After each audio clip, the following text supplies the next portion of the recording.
Visos trys vietos, kol kas apie tris vietas kalbama, turbūt apie reikalingumą niekas nediskutuoja, čia reikia, nereikia, čia akivaizdu yra, kad reikia ir privalumas didžiulis būtų.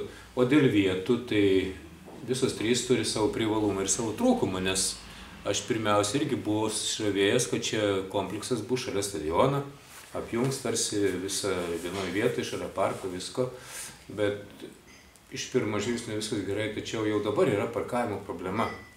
Pats dažnai lankausi beveik kiekvienose rungtynėse, kai Banga žaidžia, ir jau problema, kur pastatyti mašiną, ypač jeigu vėliau atvažiuoja ar ką, Gratinės gatvės visos užkimštas, irgi tai pagrindinė problema būtų parkavimas. Ir jeigu čia reikėtų, sakykime, nutartų statyti architektai, jeigu įkomponuotų į tą vietą, tai neišvengiamai iškyla požeminio parkavimo. O požeminis parkavimas atitinkamai ekonomiškai yra nepigus projektas ir čia didžiulis minusas būtų. Ir kai kurie siūlo, kiek girdėjau, naikinti čia žaliuosius plotus dabar, kurie yra šalia stadiono link kranto vidurinės mokyklos ir vietoj tų žaliųjų plotų rengti parkavimą, tai aš kategoriškai prieš, nes ką čia toks mūsų unikalus tikrai kampelis jį reikėtų saugoti. Tai va, vien dėl to tada aš pakeičiau nuomonę pirminę, kadangi matau, kad čia tikrai jau dabar tos problemos nesprendžiamos yra, o toliau būtų dar sudėtingesnės.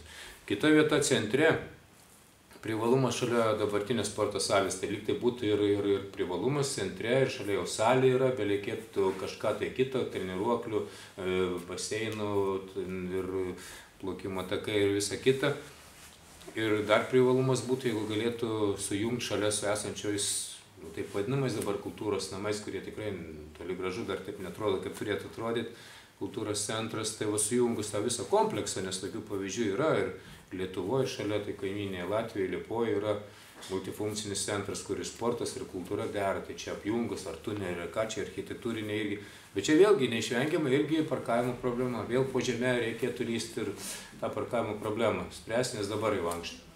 Banko pastatų senųjų tikrai niekas negriautų, nes jie tikrai pagal mane ne vietoje, čia klaidos padarytos jau anksčiau, kai Gargždus formavo, daug yra tokių nevykusiai suprojektuotų vietų, jeigu jų nebūtų ir jos nugriautų, ten kultūros ir sporto kompleksas, tai pagal mane būtų ideali vieta. Bet ten taip sukimšta, kad dabartinė tenai, kur yra šalia Turgaus Maxima, visiškai nevykęs projektas, šalia garažai ir ten toliau, tai tų akivaizdžių klaidų lyg tai yra. Trečia vieta, šalia dabartinės Maximos, Uždariaus ir Girėno gatvės, kur kol kas tvyro didžiulė erdvė, šalia yra rengiama, baigiama degalinė ir Norfos, tai aš manyčiau čia pagal mane priimtiniausia vieta, nes vis tik tai reikia tos erdvės parkavimui, kur galėtų žmonės privažiuoti, jau nekalbant apie sveikus, kiek neįgalus irgi ir kiti, ir vaikai, kad saugiai jaustųsi. Tai aš manyčiau, kad toj vietoj idealiausiai dabar bent man atrodo tiktų ir jo labiau, kad Gargždai vystosi kur? Į tą pusę, link Dauparų. Su Dauparais susijungsi, perspektyvą žiūrint ir Klaipėdos priemiesčių tapsim. Taip, kad ir tas mikrorajonas yra, sakyčiau, gausiai apgyvendintas ir ten užtektų vietos ir sporto kompleksui, ir darželiai dar naujam, jeigu toliau vystytus taip Gargždai, tai kad aš matau tą alternatyvą. Mano tokia nuomonė.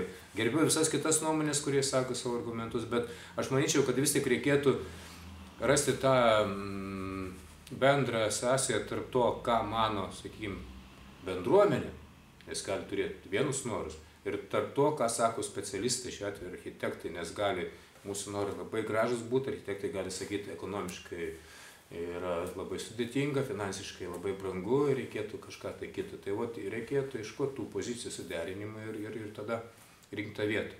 O ką reikalinga, tai akivaizdu.